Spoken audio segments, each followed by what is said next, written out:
Hello student, my self Abhishek Kumar Gupta. आज हम जो टॉपिक लेके आए हैं ये PWM इन्वर्टर हम बोल सकते हैं, but this is basically associated with the control strategy of inverter. यानी जो हमें एक इन्वर्टर क्या करता है, आपका इन्वर्टर का मेन रोल क्या होता है। कोई भी इन्वर्टर, क्लियर, डीसी को एसी में कन्वर्ट करता है, क्लियर। तो हमें क्या चाहिए, कंट्रोल्ड एसी चाहिए, कंट्रोल्ड आउटपुट चाहिए, एसी आउटपुट। तो उसके लिए बहुत सारी कंट्रोल स्ट्रेटजी होती है। एक्सटर्नल कंट्रोल होता है, आप इनपुट को कंट्रोल कर सकते हैं, क्लियर। अगर हम कंट्रोल स्ट्रेटजी की बात करें, कंट्रोल स्ट्रेटजी ऑफ इन्वर्टर, तो इन्वर्टर को कंट्रोल करने के लिए आपके पास कई सारे मेथड्स हैं। आपका एक्सटर्नल कंट्रोल होता है and internal control.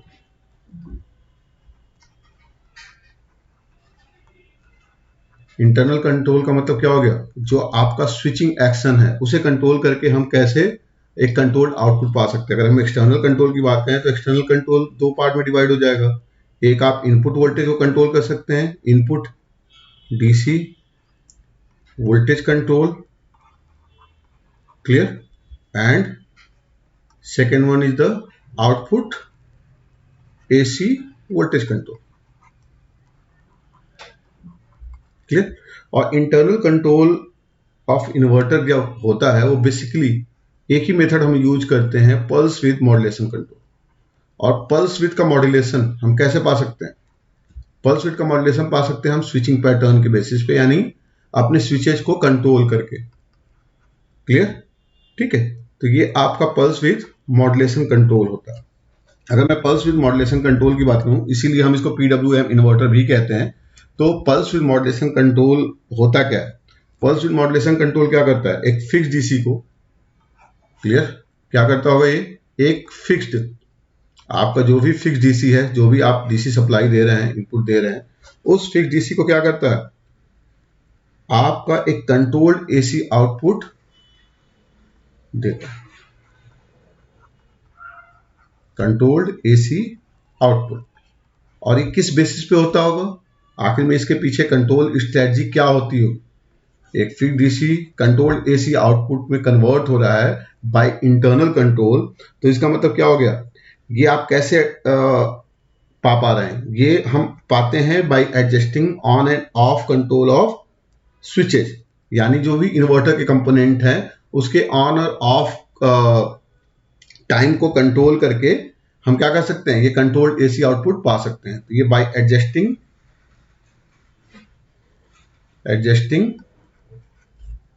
On end of time period, clear. तो ऑन एंड ऑफ पीरियड को आप कंट्रोल करके या एडजस्ट करके आप क्या कर सकते हैं, एक कंट्रोल्ड एसी आउटपुट पा सकते हैं, क्लियर। ऑफ इन्वर्टर कंपोनेंट मतलब स्विचेज ही हो गया, यहाँ पे जो भी इन्वर्टर के स्विच होंगे, क्लियर, ठीक है, उसको उसके ऑन और ऑफ पीरियड को एडजस्ट करके आप क्या कर सकते हैं, कंट्रोल एसी आउटपुट पा सकते हैं। इसी को हम इंटरनल कंट्रोल कहते हैं, जो बेसिकली क्या होता है, पल्स विद मॉड्यूलेशन होता है। अगर पल्स विद मॉड्यूलेशन की बात करें हम, तो पल्स विद मॉड्यूलेशन का मतलब क्या हो गया कि जैसे मान लो ये एक सिग्नल है, अभी हम आगे देखेंगे भी, ये मान लो कोई सिग्नल है, ठीक है। अगर हमें पल्स विद मॉड्यूलेशन करना है तो इस सिग्नल को हम क्या कर सकते हैं, कई पल्सेज में ब्रेक कर सकते हैं। यानी हमने क्या कर दिया, इतने टाइम पीरियड में जो भी सिग्नल हमें मिल रहा है, मान लो ये टी हो गया, टी टाइम पीरियड में हमने इस सिग्नल को 3 पल्सेज में ब्रेक कर दिया, क्लियर। तो यही आपका पल्स विद मॉड्यूलेशन होता है। अब क्वेश्चन ये आता है कि भाई जब हमें एसी आउटपुट मिल ही रहा है तो इस पल्स विद मॉड्यूलेशन की क्या जरूरत है, आखिर में इसके एडवांटेजेस क्या हैं जो हमें ये पढ़ाया जा रहा है, क्लियर। तो अगर हम एडवांटेजेस की बात करें पल्स विद मॉड्यूलेशन की,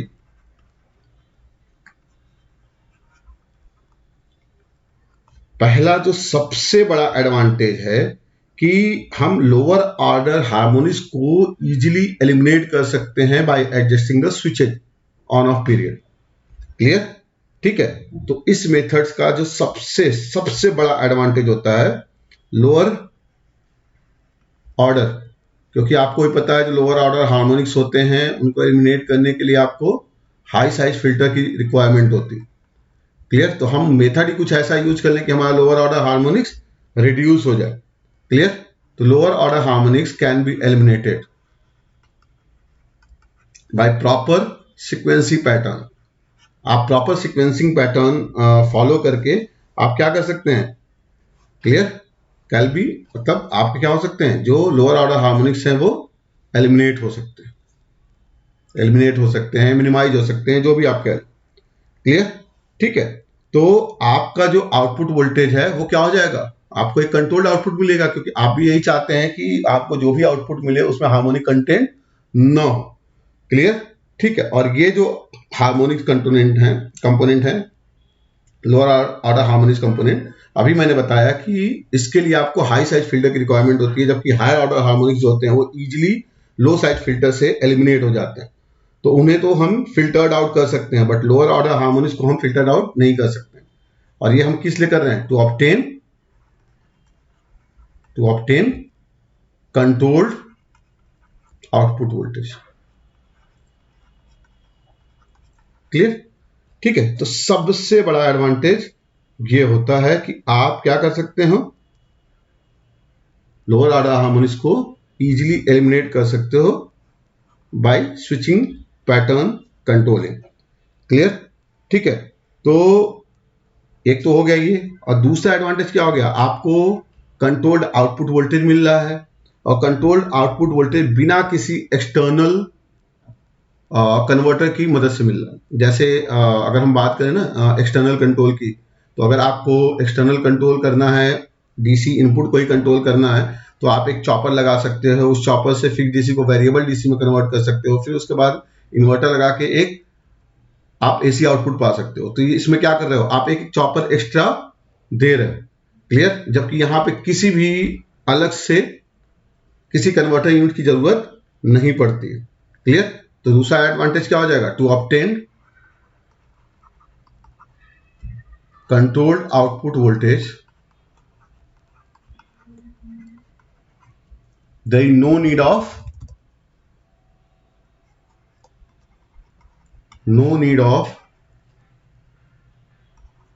any additional converter। कोई भी कन्वर्टर हो उसकी जरूरत नहीं पड़ेगी, चाहे वो चॉपर हो, चाहे वो रेक्टिफायर हो। क्लियर। कन्वर्टर और कंपोनेंट। क्लियर। तो ये आपके सबसे बड़े एडवांटेजेस होते हैं। अब हम आते हैं सीधे सीधे डिसएडवांटेज के पॉइंट पे। तो जो डिसएडवांटेज का पॉइंट है, डिसएडवांटेज का पॉइंट क्या हो जाएगा कि अगर आप SCR यूज करते हो, क्लियर, तो SCR क्या होते हैं, मतलब SCR को आपको फोर्सफुली ऑन और ऑफ कराना पड़ेगा। क्लियर। एक सीक्वेंस पैटर्न बनाने के लिए। क्लियर। तो इसका मतलब क्या हो गया, स्विचिंग बहुत फ्रीक्वेंटली हो रही है। स्विचिंग फ्रीक्वेंटली होने का मतलब क्या हो गया, आपका जो SCR है उसके जो मेंटेनेंस है उसकी रिक्वायरमेंट आपको फ्रीक्वेंटली पड़ जाएगी। क्लियर। यानी आपको उसको जल्दी से रिप्लेस करना पड़ जाएगा, इसलिए उसका कॉस्ट आपका बढ़ सकता है, क्योंकि turn on turn off time बढ़ रहा है। क्लियर। तो यही एक मेन डिसएडवांटेज होता है। ठीक है। डिसएडवांटेज यही है कि turn on turn off time एक पर्टिकुलर साइकिल में फ्रीक्वेंट होता है, यानी स्विचिंग फ्रीक्वेंट होती है, जिसकी वजह से आपका SCR का चार्ज भी बढ़ जाता है। मतलब चार्ज बढ़ने का मतलब क्या हो गया कि SCR का जो टाइम पीरियड है, जितने टाइम तक वो वर्कआउट होना चाहिए था उतने टाइम तक वर्कआउट नहीं करेगा, उससे पहले ही वो रिप्लेस करना पड़ सकता है। कहने का मतलब ये हुआ। और SCR काफी महंगे भी आते हैं। क्लियर। अब हम अपने टॉपिक को शुरू करते हैं, यानी PWM इन्वर्टर।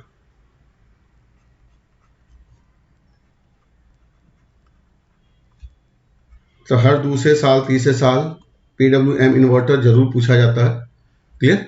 तो PWM इन्वर्टर ये होता क्या है, क्लियर, अभी तक बता ही दिया पल्स विद मॉड्यूलेशन होता क्या है।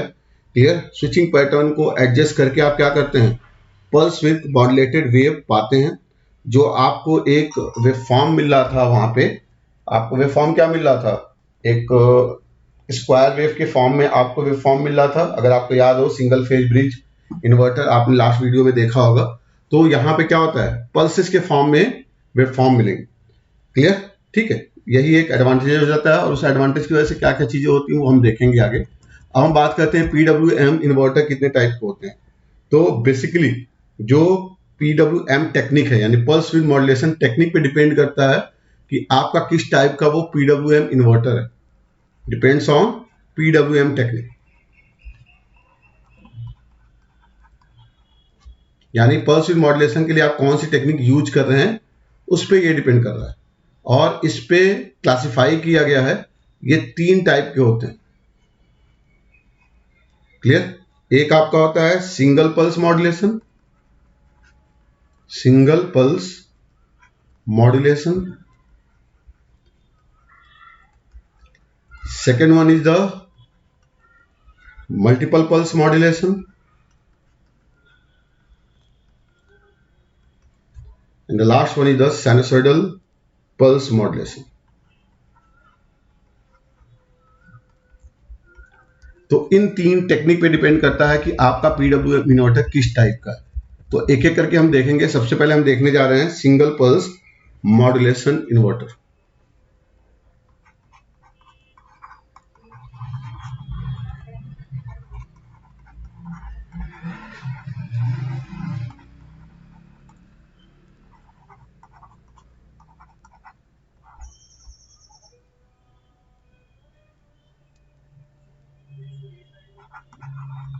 इसको SPM इन्वर्टर, शॉर्ट फॉर्म में हम इसको SPM भी बोलते हैं। अब सिंगल पल्स से आप क्या समझते हो, क्या होता होगा यहाँ पे? अगर हम सिंगल पल्स मॉड्यूलेशन की बात करें तो होता क्या होगा? जनरली हमने क्या देखा है कि आपको जो आउटपुट वोल्टेज मिलता है, अगर आपको याद हो, हमने ब्रिज इन्वर्टर में देखा था, हमें आउटपुट वोल्टेज क्या मिलता है? एक स्क्वायर के वेवफॉर्म। क्लियर? ये हमने एज्यूम कर लिया। एक कंप्लीट साइकिल ले लेते हैं हम 360 डिग्री का। ठीक है, ये हमें एक अल्टरनेटिंग आउटपुट वोल्टेज मिल रहा है 360 डिग्री साइकिल।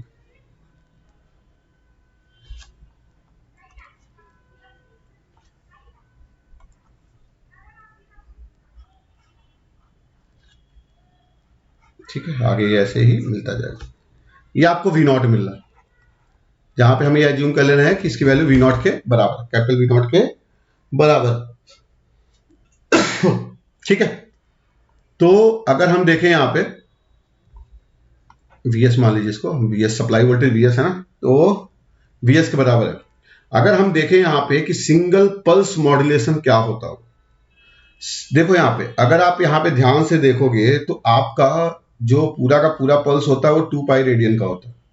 क्लियर? और ये आपका पाई रेडियन, यानी 0 से पाई रेडियन के बीच में आपको एक ही पल्स मिले by single pulse modulation method, और पाई से 2 पाई के बीच में भी एक ही पल्स मिले। क्लियर?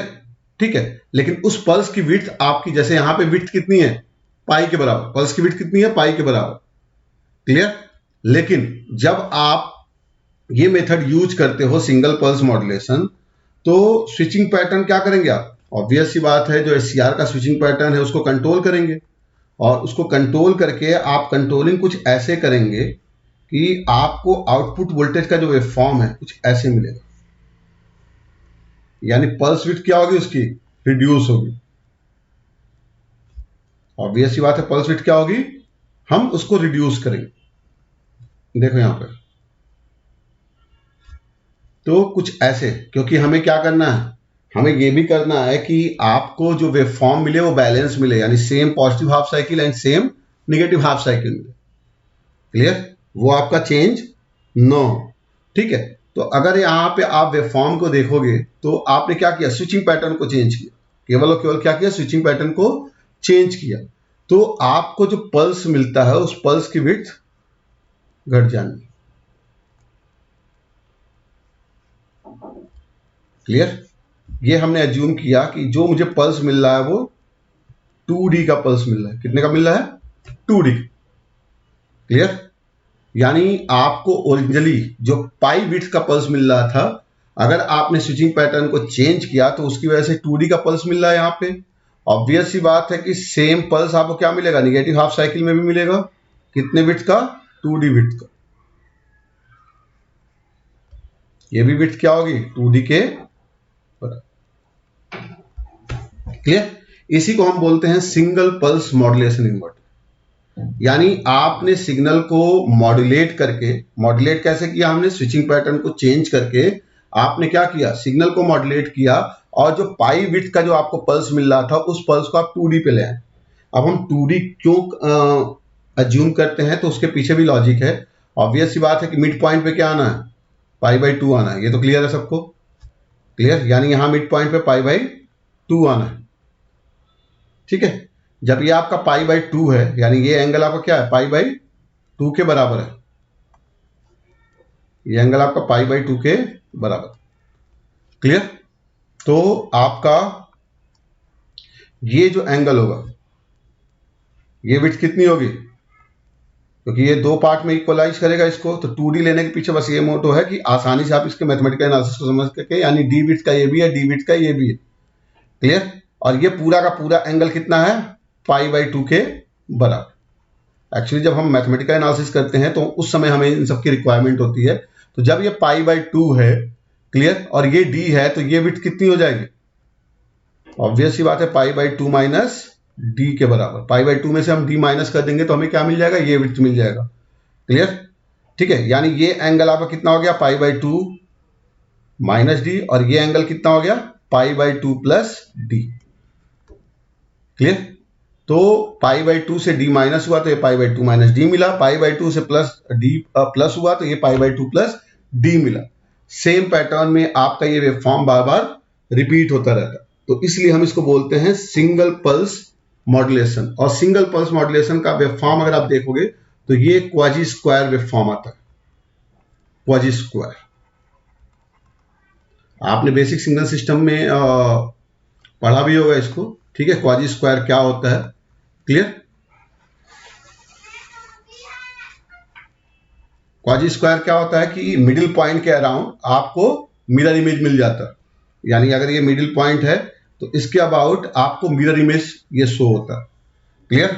ठीक है? और हाफ साइकिल के बाद आपका क्या होता है, पॉजिटिव निगेटिव ये चीज रिपीट होता रहता है, तो इसलिए हम इसको क्वाजी स्क्वायर वेवफॉर्म कहते हैं। क्लियर? ठीक है?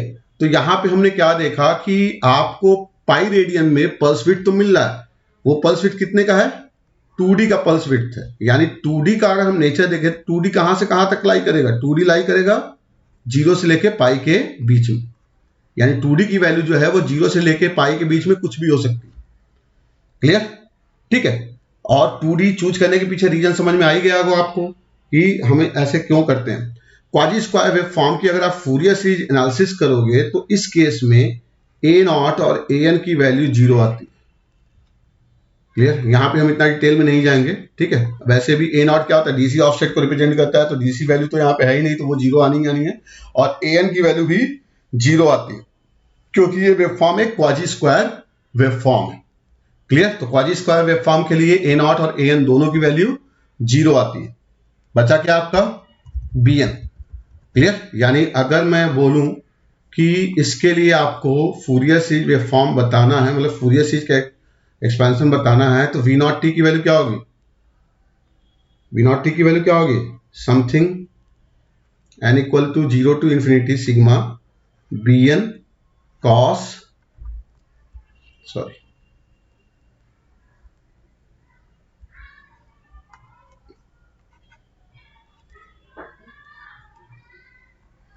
bn sin n omega T.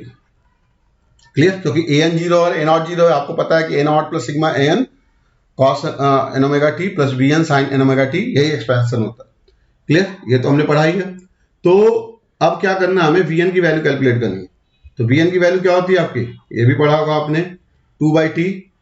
Time period कितना है यहाँ पे, पाई का है। क्लियर? ठीक है? क्लियर चीज? ठीक है?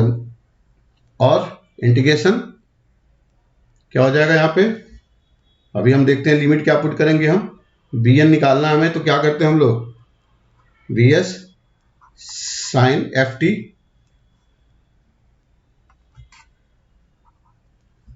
यहां पे आएगा आपका vt v0t sin n omega T D omega T.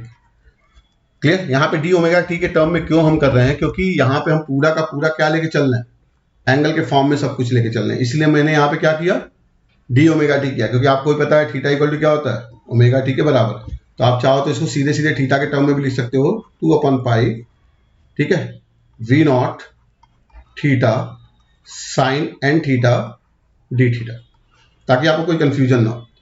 अब लिमिट कहां से कहां पुट करेंगे, ऑब्वियस सी बात है, यहां पे 0 से लेके π/2 माइनस डी तक वैल्यू क्या है, 0। क्लियर? और π/2 माइनस डी से लेके π/2 प्लस डी तक वैल्यू क्या है, vs के बराबर, यही वैल्यू है। फिर उसके बाद π/2 से लेके पाई तक क्या है, यहाँ पे वैल्यू फिर से 0 है। तो ऑब्वियस सी बात है, यहाँ पे लिमिट क्या आ जानी है, π/2 माइनस डी से लेके π/2 प्लस डी, क्योंकि बाकी जगह वैल्यू क्या है, 0 के बराबर। क्लियर? यानी वी नॉट थीटा की वैल्यू हर जगह 0 है, एक्सेप्ट वी नॉट थीटा की वैल्यू क्या है, vs के बराबर, कहां, π/2 माइनस डी से लेके π/2 प्लस डी तक। क्लियर? इस रेंज के बीच में आपका क्या है, वी नॉट थीटा की वैल्यू vs के बराबर है। वैल्यू पुट कर देते हैं और आंसर निकालते हैं, देखते हैं क्या आता है। वैल्यू पुट करिए, 2/पाई π/2 माइनस डी से लेके π/2 plus D vs sine n theta D theta. Clear? Sine n theta का इंडिकेशन क्या होता है, minus cos n theta by n, 2vs/पाई minus cos n theta by n. Clear? π/2 minus D से लेके π/2 प्लस डी। ठीक है, वैल्यू पुट करिए और फटाफट वैल्यू निकालिए इसका, इसमें तो कुछ टाइम भी नहीं लगना चाहिए आप लोगों को। 2vs/n pi cos π/2 minus D minus cos, sorry n आएगा यहाँ पे, एन π/2 प्लस डी। जब लिमिट पुट करेंगे तो लोअर साइड वाली लिमिट पहले आ जाएगी, माइनस साइन है। ठीक है, अब यहाँ पे देखिए, हम यहाँ पे फॉर्मूला अप्लाई कर सकते हैं, cos A minus B minus cos A plus B का। तो क्या आ जाएगा यहाँ पे, 2vs/n पाई, यहाँ पे क्या आ जाना है, 2 cos n π/2, sorry cos a minus B minus cos a plus B. Clear? यहाँ पे फॉर्मूला क्या आ जाएगा, 2 sin a sin b के बराबर, यानी 2 sin n π/2 into sine n। Clear? ये आपका फॉर्मूला आ जाना है, यानी bn की वैल्यू आपको मिल गई। bn क्या मिल गया आपको, bn मिल गया 4vs/n pi sine n π/2 into sine n D. Obvious सी बात है कि n की इवन वैल्यू के लिए क्या हो जाना है, अगर n आपका इवन होगा तो n इवन पे आपका साइन n π/2 क्या हो जाना है, 0। आप n2 ले लो, 4 ले लो, 6 ले लो, हर केस में क्या होगा, साइन n π/2 की वैल्यू 0 हो जानी है। तो आपका n इवन हो नहीं सकता, यानी 2, 4, 6 नहीं हो सकता। उस केस में वैल्यू क्या आ जानी है, 0 के बराबर आ जानी। क्लियर? ठीक है, यानी आपको जो भी bn की वैल्यू मिलेगी वो किसके लिए मिलेगी, यानी bn आपका क्या हो गया, 0 हो गया, किसके लिए, for n even.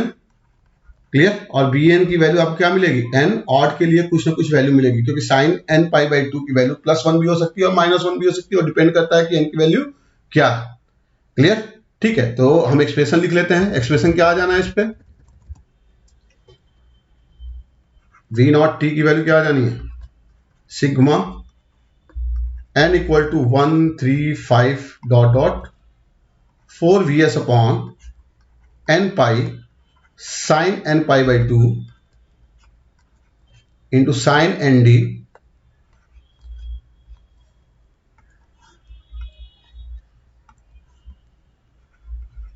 Into sine n omega. ये आपको एक्सप्रेशन मिल जाना, यानी कहने का मतलब क्या हुआ यहां पे, अगर आप यहां पे देखें तो nth हार्मोनिक्स का जो मैक्सिमम वैल्यू होगा, v not nth max, nth harmonics का जो मैक्सिमम वैल्यू होगा वो क्या आ जाएगा, 4bs upon n pi sine n pi by 2 into sine n। Clear. अभी मैंने बोला था कि लोअर ऑर्डर हार्मोनिक्स को रिड्यूस करने के लिए हम इस मेथड को यूज करते हैं। क्लियर।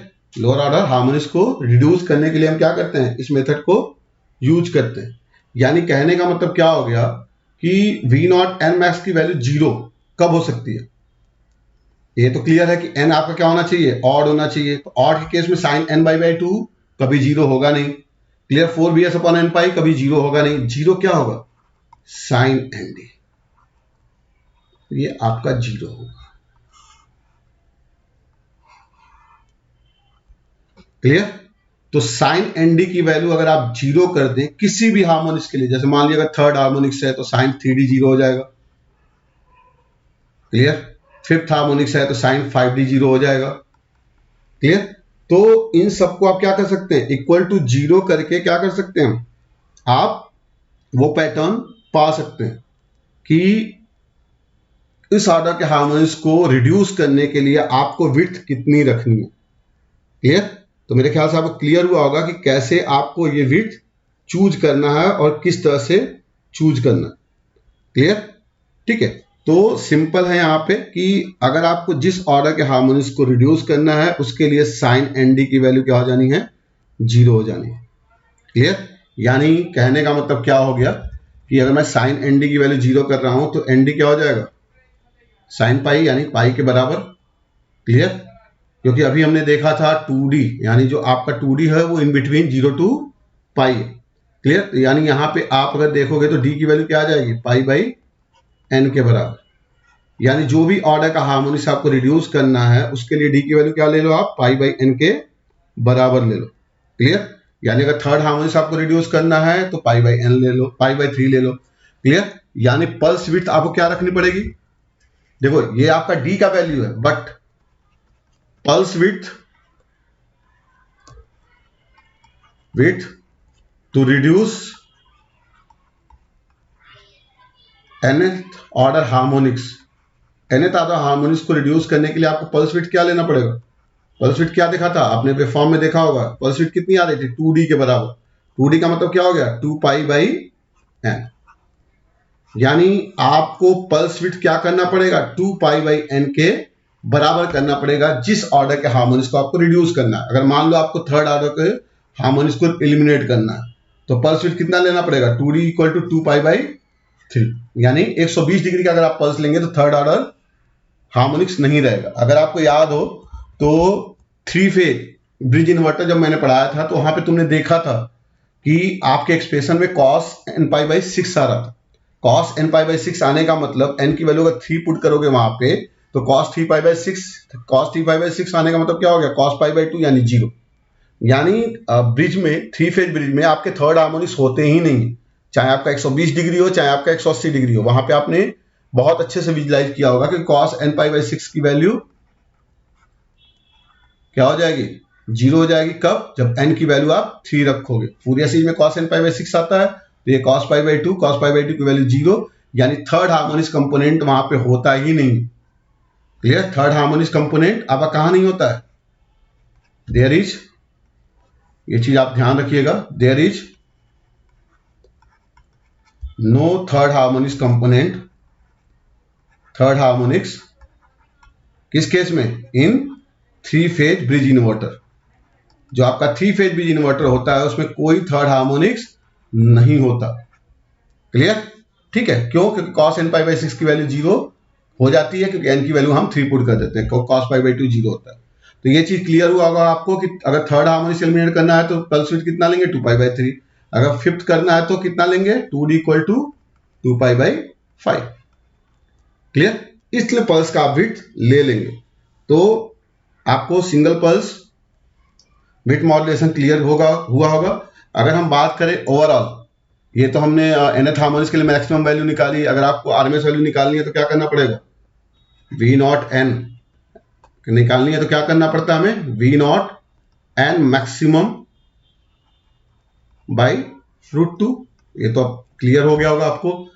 वी नॉट आर की वैल्यू क्या होगी, वी नॉट आर निकालने यानी ओवरऑल टोटल आरएमएस वैल्यू निकालने के लिए हमें कहां जाना पड़ेगा, वेवफॉर्म पे। तो वेवफॉर्म देखो यहां पे, अगर तुम वेवफॉर्म देखोगे यहां पे तो वेवफॉर्म में क्या हो रहा है, अगर इसका स्क्वायर करोगे तो स्क्वायर का मतलब क्या हो गया, इसका स्क्वायर हो जाना है तो पल्स आपको ऊपर की तरफ मिलेगा, यानी टाइम पीरियड कितना हो गया, पाई का हो गया। क्लियर। तो पाई के टाइम पीरियड में आपको कितने एंगल के लिए पल्स मिल रहा है, 2D एंगल के लिए। तो ऑब्वियस सी बात है वी नॉट आर की वैल्यू क्या हो जानी है, ये तो मैंने आपको पहले भी बताया था कि अगर एक रेक्टेंगुलर पल्स है और टोटल टाइम पीरियड आपका इतना है और उतने देर में, उस टाइम पीरियड में आपके लिए जितने देर के लिए पल्स मिल रहा है, क्या करना होता है, सिंपली जैसे Vs है अंडर रूट कर दिया, कितने देर के लिए मिल रहा है, 2D टाइम के लिए मिल रहा है और टाइम पीरियड कितना है, पाई है। यही आपका क्या हो जाता है, वी नॉट आर। क्लियर। ये आपकी क्या हो जाती है, वी नॉट आर की वैल्यू हो जाती है। क्लियर। तो मेरे ख्याल से आपको क्लियर हुआ होगा कैसे आपको अगर इससे रिलेटेड क्वेश्चन पूछता है तो कैसे आपको इसे अप्रोच करना। नेक्स्ट आते हैं मल्टीपल पल्स मॉड्यूलेशन।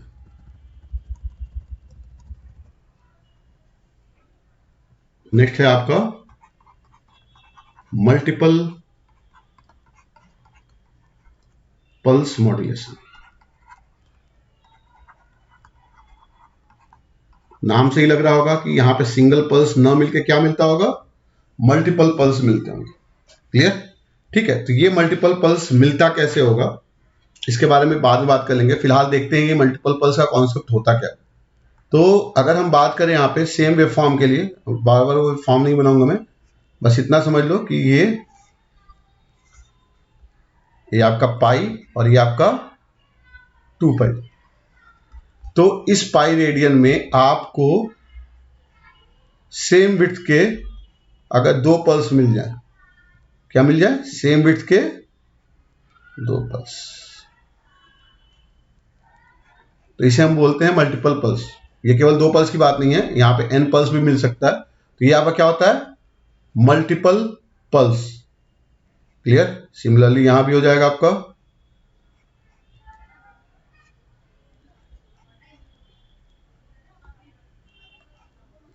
अभी वे फॉर्म क्या है, क्वाजी स्क्वायर ही है। क्लियर। यानी मिड पॉइंट के about mirror image and half cycle के पॉइंट के अबाउट, मतलब ओरिजिन के अबाउट एक दूसरे के जस्ट अपोजिट, यानी पॉजिटिव एंड नेगेटिव। तो अभी भी क्या है, क्वाजी स्क्वायर ही है। क्लियर। जैसे यहां पे मान लो है, यहां पे क्या हो रहा है, 2 पल्स मिला, ये हमने एज्यूम किया डी विड्थ का 1 पल्स है और डी विड्थ का 1 पल्स है। क्लियर। ठीक है। तो यहां पे आपको 2 पल्स मिलने हैं, डी विड्थ के मिलने हैं। क्लियर है चीज। ठीक है। अगर हम माने कि जो हमारा कंडक्शन एंगल है, ये वी नॉट का वेव फॉर्म एज्यूम किया हमने, हम ये मान के चल रहे हैं जो मिड पॉइंट है हमारा, मिड पॉइंट का एंगल जो है वो गामा से रिप्रेजेंट कर रहे हैं। तो ऑब्वियस सी बात है ये एंगल क्या होगा, ये एंगल आपका होगा गामा माइनस d/2 और ये एंगल क्या होगा, गामा प्लस d/2 के बराबर। क्लियर। तो लॉजिक वही सारी चीजें हैं, अगर हम बात करें तो सब चीजें वही हो रही हैं। ठीक है। यहां पे 2 पल्स में अगर ब्रेक हो रहा है तो डी हमने कर दिया। अगर मान लो यही n पल्स में ब्रेक होता, 2 पल्स में ब्रेक हो रहा है, टोटल सिंगल पल्स की लिमिट क्या थी, 2D थी, 2 पल्स में हुआ तो 2D/2 यानी डी का पल्स मिला। अगर यही मान लो n पल्स में ब्रेक होता, n पल्स में ब्रेक होने का मतलब क्या हो गया, आपको जो पल्स की विड्थ मिलती वो कितनी मिलती, ये बस मैं आपको समझाने के लिए बता रहा हूं, एक ही पल्स लेके चलना है। ये पल्स की विड्थ क्या होती है, 2D/n के बराबर। अगर आपको n पल्स मिलता, एक हाफ साइकिल में अगर n पल्स मिलता तो ये विड्थ क्या होती, 2D/n के बराबर। जैसे यहाँ पे 2 पल्स मिल रहा है 2D/2 यानी d के बराबर हो गया, वैसे अगर n पल्स होता तो क्या होता है, ये 2D/n के बराबर होता। क्लियर। यहां भी वही चीज, जो आपका मिड पॉइंट है इसको हम क्या करते हैं, गामा एज्यूम करते हैं। तो ऑब्वियस सी बात है ये एंगल कितना हो जाता, कितना हो जाएगा, गामा माइनस d/n और ये एंगल क्या हो जाएगा, गामा प्लस d/n, क्योंकि 2D/n का विड्थ है तो क्या होगा, ये gamma plus d/n and gamma minus d/n। Clear. Clear है चीज। अब बात आती है गामा की वैल्यू कैलकुलेट कैसे हो। अगर गामा की वैल्यू की बात करें तो सिंगल जब आपका पल्स था, जब केवल सिंगल पल्स था, 2D का पल्स था, तो ये एंगल कितना हो रहा था, π/2 के बराबर हो रहा था। केवल अगर सिंगल पल्स था तो क्या था, ये π/2 के बराबर हो रहा था। और सिंगल पल्स के लिए जो लोअर लिमिट का एंगल आ रहा था वो π/2 माइनस डी आ रहा था, जो अपर लिमिट का आ रहा था वो π/2 प्लस डी आ रहा था। क्लियर? यानी अगर हम यहां पे देखें तो लोअर लिमिट क्या आ रही थी, π-2d/2, और अपर लिमिट क्या आ रही थी, π+2d/2, ये आ रही थी। क्लियर? तो होता क्या है, अगर आप इसको ध्यान से देखें, ठीक है, तो यहां पे हो क्या रहा है, सिंगल पल्स अगर है तो आपको जो विड्थ मिल रही है वो π/2d/1 सिंगल पल्स के लिए। लोअर लिमिट और अपर लिमिट की बात कर रहा हूं मैं, π/2d/1 ऐसे हो। क्लियर? अगर सिंगल केवल n की वैल्यू क्या है, यहां पे 1, n की वैल्यू क्या है, यहां पे 1 है। ठीक है, अगर यही आपका n हो गया, यानी n पल्स मिलेंगे, तो उस कंडीशन में चूंकि आपको बैलेंस ही पल्स मिलना है, फॉर n पल्स के लिए लोअर लिमिट क्या हो जाएगी, π-2d/n+1, एंड अपर लिमिट क्या हो जानी है, π+2d/n+, ये चीज हो जाना। क्लियर? क्लियर है चीज? ठीक है, तो ये चीज निकल के आती है आपकी। यानी कहने का मतलब क्या हो गया कि आपका जो लोअर लिमिट है वो हो गया, अगर हम पल्स की बात करें तो लोअर लिमिट यानी ये एंगल हो गया π-2d/n+1 के बराबर। क्लियर? ठीक है, ऑब्वियस सी बात है कि आगे वाली लिमिट भी इसी हिसाब से चेंज हो जानी है। ठीक है, अब बात आती है गामा की। आखिर में गामा की वैल्यू हम क्या चूज करेंगे, ये होता है आपका गामा, और ये विड्थ होती है कितनी, ये टोटल विड्थ कितनी है, 2d/n, तो ऑब्वियस सी बात है ये विड्थ कितनी है, d/n के बराबर। तो गामा की वैल्यू क्या आ जानी है, π-2d/n+1 प्लस d/n के बराबर। ये चीज ध्यान रखिएगा आप। यानी फॉर n पल्स आपका जो मिड पॉइंट होता है, मिड पॉइंट तक का जो एंगल का वैल्यू होता है फ्रॉम ओरिजिन पहले पल्स के लिए, वो क्या होता है, π-2d/n+1 प्लस d/n। क्लियर? यानी जो जनरल इक्वेशन निकल के आएगी गामा की वो यही होती। क्लियर है चीज? ठीक है, तो आपको बस ये चीज अपने जहन में रखना है कि ये चीज कैसे आ रही है। ठीक है, अब आगे बढ़ते हैं।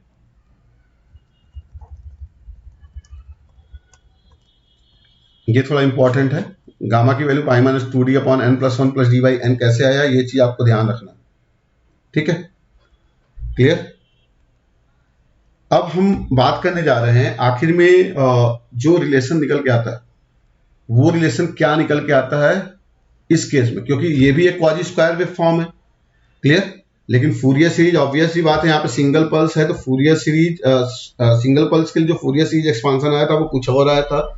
इसके लिए आपको क्या आना है, कुछ और आना है। क्यों आना है, देखो यहाँ पे अगर तुम्हें याद हो सिंगल पल्स का, तो सिंगल पल्स के लिए एक्सप्रेशन क्या निकल के आया था, सिंगल पल्स के लिए आपका bn का जो एक्सप्रेशन निकल के आया था, या फिर ये मान लो जो आपको nth हार्मोनिक्स कंपोनेंट की मैक्सिमम वैल्यू मिली थी V0n मैक्स, वो क्या मिला था आपको, 4vs/n pi sine n π/2 into sine nd, ये मिला था, जहां पे n क्या था, ऑड नंबर। तो यहां पे क्या हो जाना, ये थोड़ा सा सोच के आप खुद भी बता सकते हो डायरेक्टली। देखो यहां पे अगर सिंगल पल्स था, क्लियर, आपका अगर सिंगल पल्स था, आपको याद होगा ये एंगल कितना था, π/2 के बराबर। एंगल कितना था, π/2 के बराबर। जब आपका n पल्स हो गया तो ये एंगल कितना हो गया, गामा के बराबर। यानी कुल मिला कहने का मतलब क्या है कि यहां पे जो एक्सप्रेशन है उस एक्सप्रेशन में से π/2, चूंकि π/2 सिंगल पल्स के लिए था गामा की वैल्यू, गामा की वैल्यू अगर तुम यहाँ पे वैल्यू पुट कर दो ना, n की वैल्यू 1, तो तुम खुद देखोगे कि क्या आ जाना है, π/2 के बराबर आ जाना है। d से d कैंसिल आउट हो जाएगा, π/2 के बराबर आ जाएगा। यानी सिंपली हमें क्या कर देना, उस एक्सप्रेशन में से पाई बाई 2 की जगह पे गामा से रिप्लेस कर देना है। यानी वी नॉट एन मैक्सिमम किस केस में, मल्टीपल पल्स के केस में क्या आ जाएगा, 4vs upon n pi sine n gamma into sine n d के बराबर आ जाना।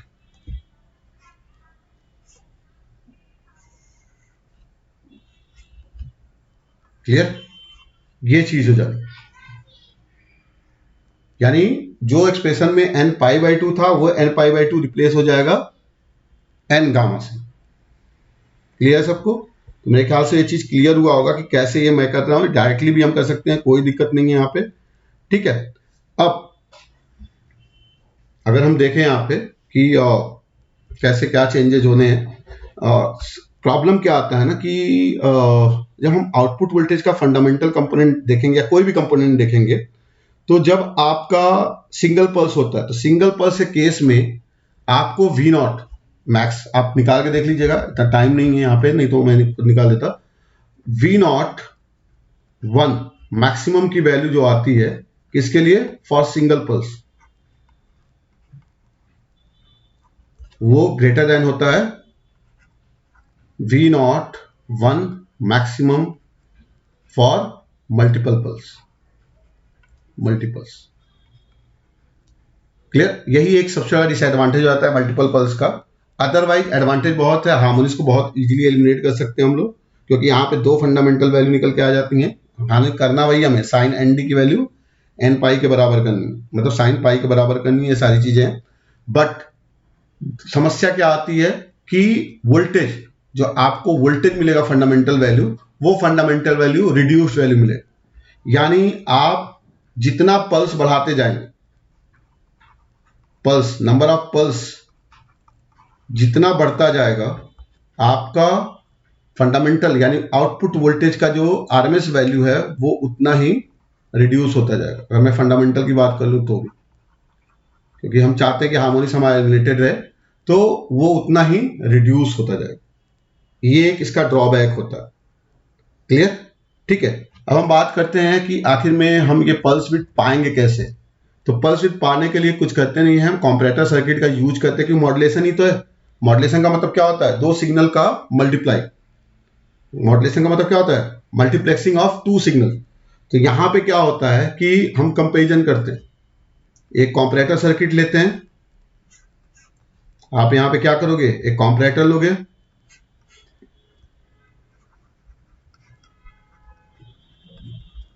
क्लियर। यहां पे क्या होगा, आपका जिस सिग्नल के साथ आपको मॉड्यूलेट कराना है वो सिग्नल लेंगे हम। जैसे यहां पे मान लो ट्रायंगुलर सिग्नल ले रहे हैं हम लोग,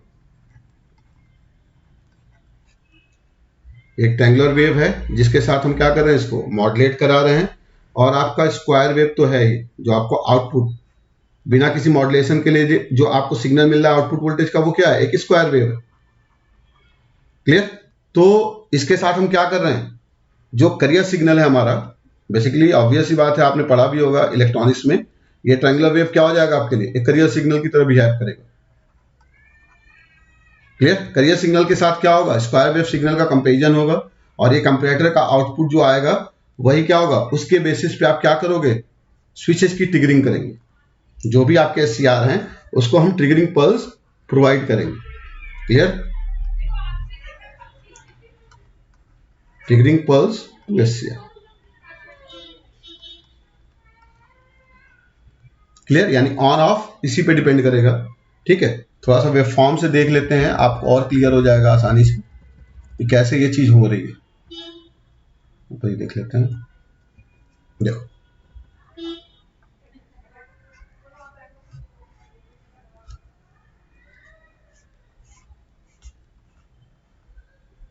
जैसे हमारा ये स्क्वायर वेव फॉर्म है, हमें ज्यादा साइकिल बनानी नहीं है, बस एक कंप्लीट साइकिल बना दो, बहुत है। ये हमारा स्क्वायर वेव फॉर्म है, इसे हमें क्या कराना है, मॉड्यूलेट कराना है, क्या, कंपेरिजन। क्लियर? एक करियर सिग्नल के साथ इसकी मल्टीप्लेक्सिंग करानी है, जो बेसिकली क्या है, ट्रायंगुलर सिग्नल है।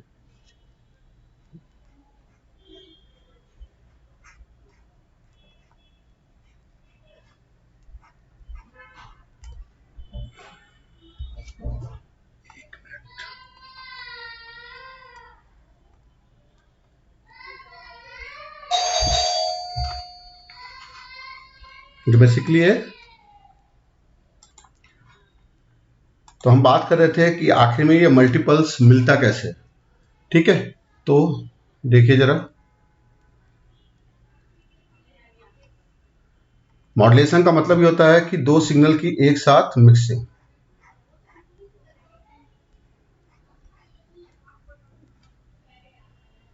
ये आपका एक कैरियर सिग्नल है जो मेन सिग्नल के साथ क्या हो रहा है, मिक्स हो रहा है।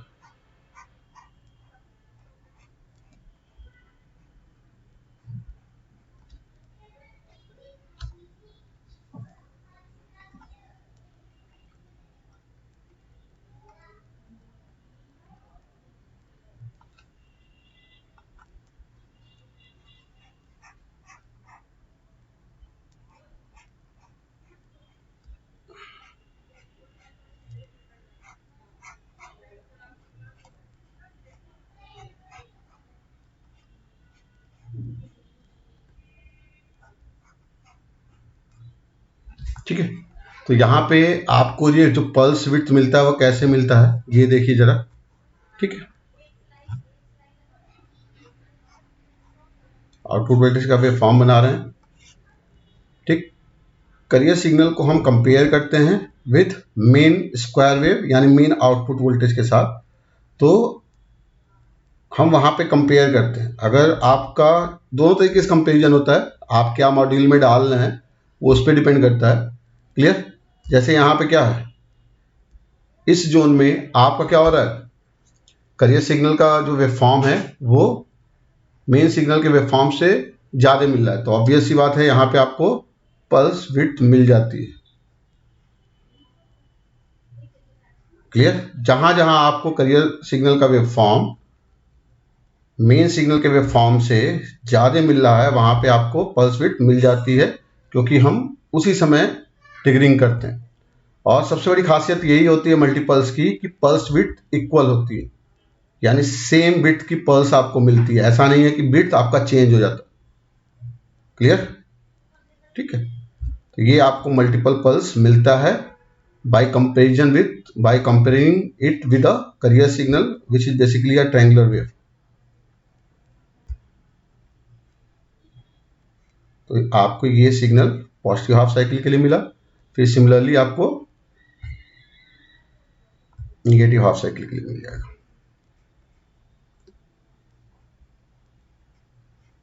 सेम विड्थ आपको, यानी 3 पल्स अगर यहां पे मिल रहे हैं तो 3 पल्स निगेटिव हाफ साइकिल में भी आपको मिल जाएगा। बस खासियत क्या होती है कि इसका जो आपका विड्थ होता है, हर एक पल्स का विड्थ इक्वल होगा, वो अलग नहीं होगा। ठीक है, तो ये हमें V नॉट मिल जाता है बाई कंपेरिजन।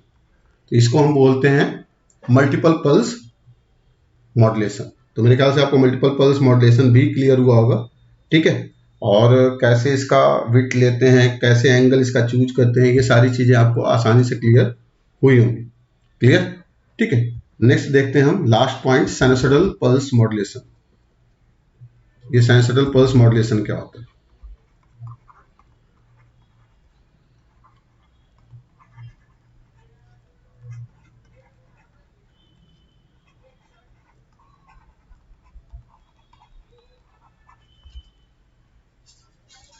क्लियर, तो साइनसॉइडल पल्स मॉड्यूलेशन की अगर हम बात करेंगे तो यहाँ पे क्या होगा कि आपका जो कैरियर वेव है, ठीक है, वो तो आप ट्रायंगुलर ही लेंगे।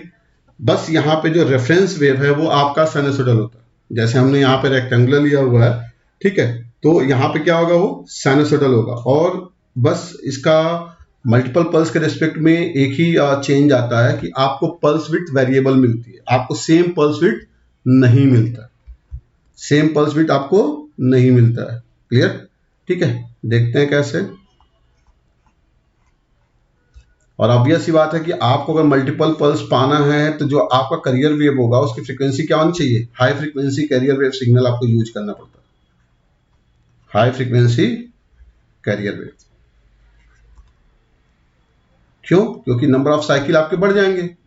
जो आपका रेफरेंस सिग्नल होगा उसके रिस्पेक्ट में अगर फ्रीक्वेंसी हाई होगी तो उतने ही टाइम पीरियड में नंबर ऑफ साइकिल क्या होंगे, कैरियर वेव के ज्यादा होंगे। क्लियर, तो ये चीज आपको ध्यान रखना है। ठीक है, जैसे मान लो यहाँ पे आपका रेफरेंस सिग्नल वी नॉट जो है वो कुछ ऐसे है, साइनसोइडल।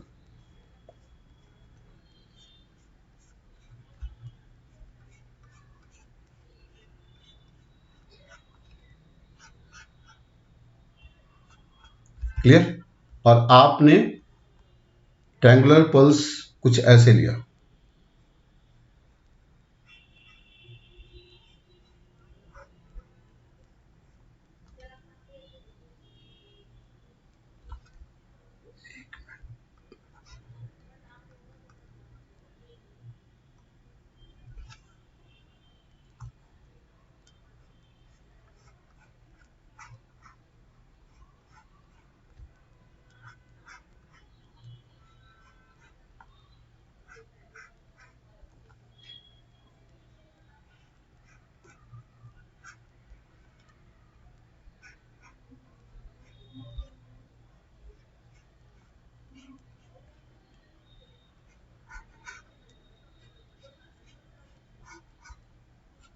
ये आपका ट्रायंगुलर पल्स, ऐसे ही आपका रिपीट होता रहेगा। तो यहाँ पे अगर आप आउटपुट वोल्टेज का वेव फॉर्म देखेंगे तो आपको तो पल्स विड्थ मिलता है, मल्टीपल पल्स यहां भी मिलेगा, बस अंतर क्या होगा वो देखिए जरा।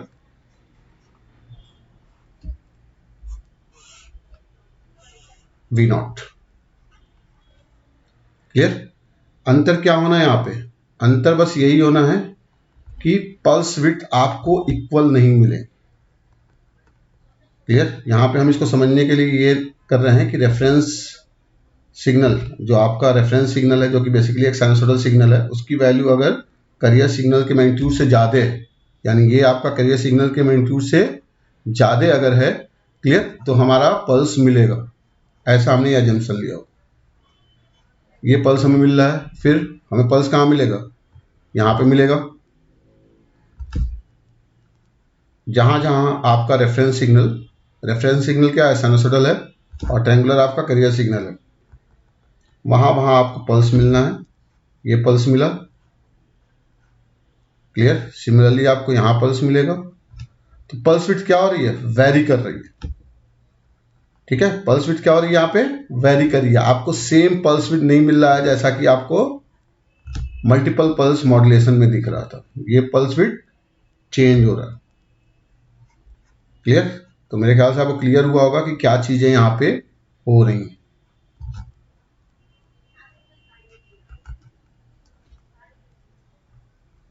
सेम आपका नेगेटिव हाफ साइकिल में भी बन जाना है।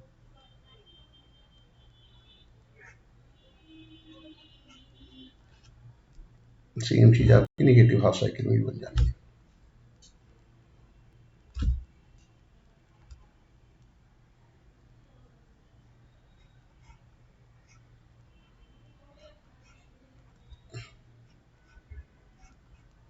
ये आप लोग बना ही लेंगे। ठीक है, तो आपको क्लेरिफाई हुआ होगा कि पल्स विड्थ आपकी क्या हो रही है? वेरी कर रही है। वो सेम पल्स विड्थ आपको नहीं मिल रहा है जैसा कि मल्टीपल पल्स में मिल रहा था। जैसे मल्टीपल पल्स में मैंने बताया था कि अगर आपका सिंगल पल्स का बिट 2D है, अगर n पल्स मिलना है तो ऑब्वियस सी बात है वो बिट क्या हो जाना है? हर एक पल्स की 2D/n के बराबर हो जाएंगे। तो इसे हम कहते हैं साइनसोइडल पल्स मॉड्यूलेशन। क्लियर? और यहाँ पे पल्स विड्थ इक्वल नहीं होती है, नॉट सेम पल्स विड्थ, आपकी पल्स विड्थ सेम नहीं होगी। क्लियर? यहां भी वही काम कर रहे हैं आप। रेफरेंस सिग्नल आपका क्या है? यहाँ पे ये आपका जो साइनसोइडल सिग्नल है ये आपका रेफरेंस सिग्नल है। क्लियर? जो आपने ब्लॉक डायग्राम बनाया था वो आप ब्लॉक डायग्राम यहाँ भी बना सकते हैं। और ये आपका ट्रायंगुलर वेव जो है वो कैरियर सिग्नल है, ये आपका कैरियर सिग्नल है। और इस कैरियर सिग्नल के साथ क्या कर रहे हैं आप? इसको मॉड्यूलेट करा रहे हैं। जो ये डायग्राम मैंने बनाया था ना, ये क्लियर, सेम डायग्राम आप वहां बनाएंगे, बस यहाँ स्क्वायर वेव की जगह पे क्या आएगा? जो रेफरेंस सिग्नल है वो एक साइनसोइडल सिग्नल आएगा। क्लियर? तो मेरे ख्याल से आपको क्लियर हुआ होगा कि पल्स विद मॉड्यूलेशन स्कीम होता क्या है, इसके एडवांटेजेस क्या हैं। क्लियर? अगर पर्टिकुलर ऑर्डर का हार्मोनिक्स आपको एलिमिनेट करना है तो उसके लिए आपको क्या करना होगा, ये सारी चीजें क्लियर हुई होंगी। ठीक है, ठीक है, अगले लेक्चर में मिलते हैं। Thank you very much.